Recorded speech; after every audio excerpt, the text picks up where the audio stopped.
알아두면 쓸데많은 그리스사 이야기. 12번째 이야기, 아킬레우스의 죽음과 트로이 목마. 헥토르가 죽은 뒤에도 트로이는 바로 함락되지 않았는데 새로운 동맹자들의 군사 원조를 받으며 항쟁을 더 계속했던 것입니다.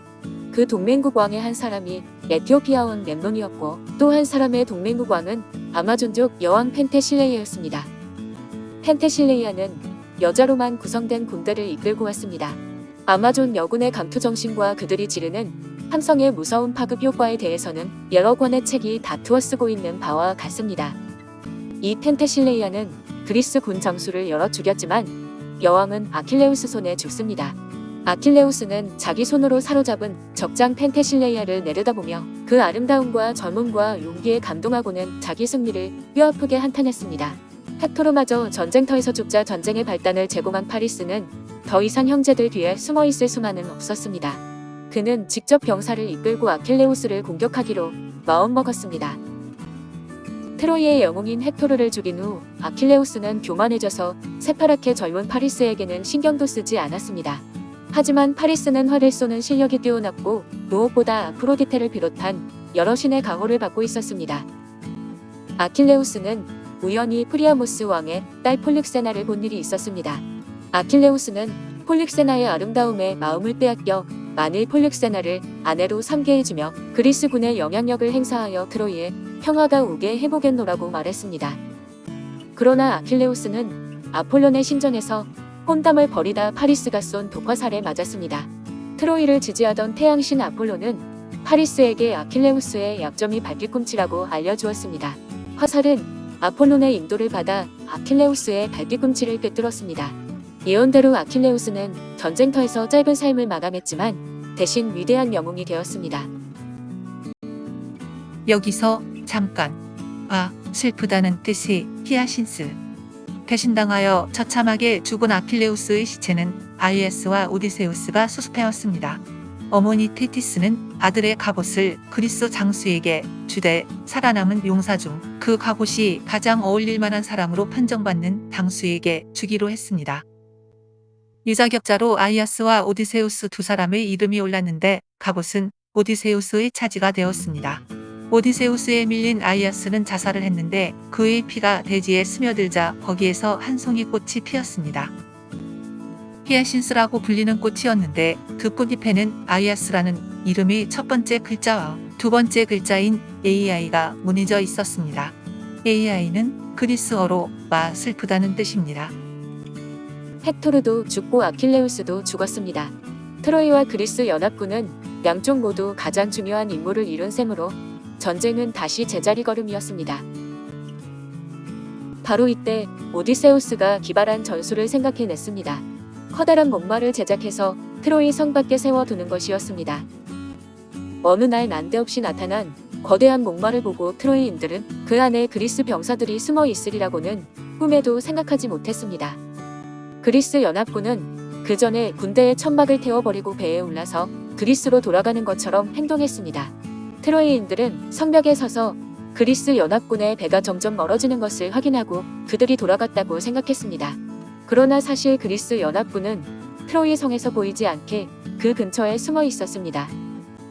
드디어 전쟁이 끝났다고 생각한 트로이인들은 환호성을 지르며 즐거워했습니다. 기쁨에 도취해서 성문을 활짝 열자 성 밖에 거대한 목마가 서 있었습니다. 트로이인들은 여태껏 본 적이 없는 이 괴상한 물건의 정체에 대해 고민했습니다. 목마를 어떻게 해야 할지 몰라 당황하던 트로이인들은 목마의 배 부분에 숨어있는 그리스 병사 한 명을 발견했습니다. 그는 눈물을 흘리며 트로이인들에게 용서를 구했고 자신을 두고 떠난 그리스 연합군들에게 저주의 말을 퍼부었습니다. 그러고 나서 이 목마는 여신 아테나에게 바치는 것이므로 훼손하면 여신에게서 벌을 받을 것이라고 말했습니다. 이 병사는 오디세우스의 사촌 동생인 신혼으로 그리스 연합군이 일부러 남겨둔 첩자였습니다. 트로이인들은 신혼의 말을 믿고 목마를 성 안으로 밀고 들어가려고 했습니다. 그때 아폴론 신전의 제사장인 라오콘이 신전에서 달려와 절대로 목마를 성으로 들여서는 안 된다고 경고했습니다. 트로이인들은 어찌해야 좋을지 몰랐습니다.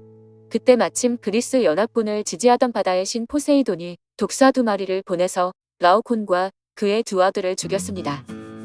그 모습을 보고 깜짝 놀란 트로이인들은 라오콘이 불경한 말을 해서 벌을 받았다고 생각했습니다. 그리고 자신들도 괜히 의심했다가 신의 노여움을 살까봐 서둘러 목마를 성 안으로 들여놓았습니다.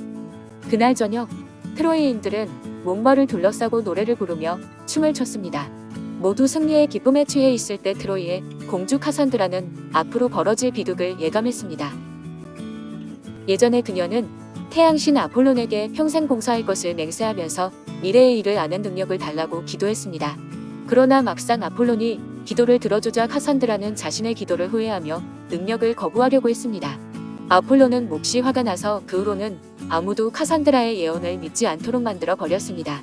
카산드라는 이번에도 급히 뛰어가서 자신의 불길한 예감을 말했지만 아무도 그녀의 말을 믿지 않았습니다. 밤이 되어 트로이인들이 깊은 잠에 빠졌을 때 아무도 없는 광장에 놓인 목마에서 이상한 일이 일어났습니다. 신혼이 목마로 다가가서 말의 배 부분에 구멍을 뚫고 안쪽으로 신호를 보냈습니다. 그 신호를 듣고 목마에서 그리스 군사들이 천천히 기어나왔고 그들은 몰래 성문을 열었습니다. 철수하는 척하고 트로이에 숨어 들어와 있던 그리스 연합군이 한꺼번에 성 안으로 들어왔습니다. 트로이인들은 꿈속에 빠져 있다가 반항 한번 제대로 해보지도 못하고 죽임을 당했습니다. 성인 남자들은 거의 다 죽었고 여자와 아이들도 많이 죽거나 다쳤습니다.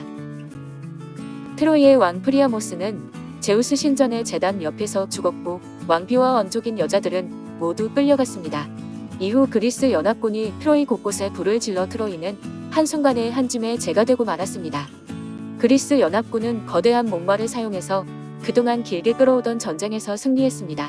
그래서 훗날 트로이 목마라는 말은 사람을 속이는 위험한 계략 또는 적을 물리치기 위해 내부에 잠입하는 것을 의미하게 되었습니다. 여기서 잠깐. 양의 탈을 쓴 악성 코드 트로이 목마. 오늘날 트로이 목마는 컴퓨터 악성 코드의 대명사로 더 유명합니다. 악성 코드 중에는 마치 유용한 프로그램인 것처럼 위장하여 사용자들로 하여금 거부감 없이 설치를 유도하는 프로그램들이 있는데 이것들을 트로이 목마라고 부릅니다. 그리스의 트로이 목마처럼 치명적인 피해를 입힐 수 있는 무언가를 숨겨놓은 것입니다. 이처럼 악성 코드의 상당수를 차지하고 있는 이 트로이 목마는 다양한 방법으로 사용자의 보안에 큰 위협을 가하고 있습니다.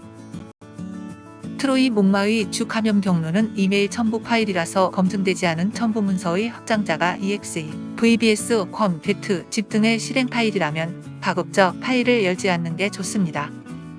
그렇지만 많은 사용자가 트로이 목마의 지능적인 수법에 걸려 첨부 파일을 열어보곤 합니다. 이메일로 전파되는 트로이 목마들은 카드사의 결제 명세서, 윈도우즈 업데이트 권유 메일, 관공서의 협조 공문 등 열어보지 않을 수 없게 만드는 가짜 파일로 위장하고 있기 때문입니다. 전쟁의 직접적인 원인이 된 헬레네는 어디에 있었을까요? 또 이후 그녀의 운명은 어떻게 되었을까요? 헬레네에 관해서는 아직도 의견이 분분합니다. 어떤 사람은 파리스가 죽자 그녀도 뒤따라 목숨을 끊었다고 하고 또 어떤 사람은 애초에 헬레네는 파리스를 따라서 트로이로 가지 않았으며 이집트에서 남편을 기다렸다고 말하기도 합니다. 또 메넬라우스가 트로이 성에 숨어있던 헬레네를 찾아냈는데 그동안 10년이라는 세월이 흘렀어도 여전히 아름다운 그녀를 용서하고 스파르타로 데려갔다고도 합니다. 스파르타로 돌아가는 길에 메넬라우스와 헬레네는 이집트에 들렀습니다. 그곳에서 이집트 황후가 헬레네에게 예시를 잊어버리는 신비한 물을 주며 새로운 삶을 살도록 축복했다고 합니다. 헬레네가 이 물을 마셨는지 안 마셨는지 스파르타로 돌아간 후의 생활이 어떠했는지는 아무도 아는 사람이 없습니다. 그러나 헬레네의 죽음에 관한 가장 잘 알려진 이야기는 폴릭소의 복수설입니다. 그에 따르면 메넬라우스와 함께 스파르타로 돌아온 헬레네는 메넬라우스가 죽은 뒤 그의 아들들에 의해 스파르타에서 쫓겨났습니다. 그러자 헬레네는 로도스 성으로 피신하여 옛 친구인 폴릭소에게 몸을 의탁했습니다.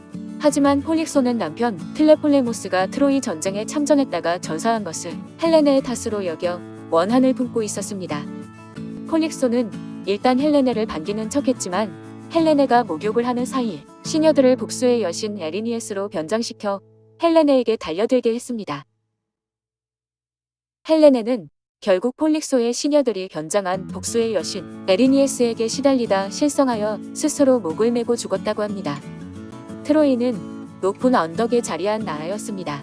트로이가 폐허가 된 후 그곳에는 몇천 년에 걸쳐서 여러 차례 새로운 나라가 세워졌다가 사라지기를 반복했습니다. 트로이는 점차 역사 속으로 사라졌고 어느덧 전설 속에만 존재하는 나라가 되었습니다. 19세기에 독일의 슐리만이 발견하기 전까지는 말입니다. 트로이 성을 공격하기 전 그리스는 수많은 도시국가로 분열되어 있었습니다. 트로이 전쟁의 원인에 대해 호메로스는 신과 영웅들의 경쟁 및 불화로 돌리고 있습니다. 그러나 실제 원인은 다르다넬스 관문을 통과하여 흑해에서 교역을 시도하던 그리스인들이 그곳을 지키며 일종의 통과세를 요구하는 트로이인들과의 사이에서 충돌이 발생하면서 비롯되었을 것으로 보여집니다.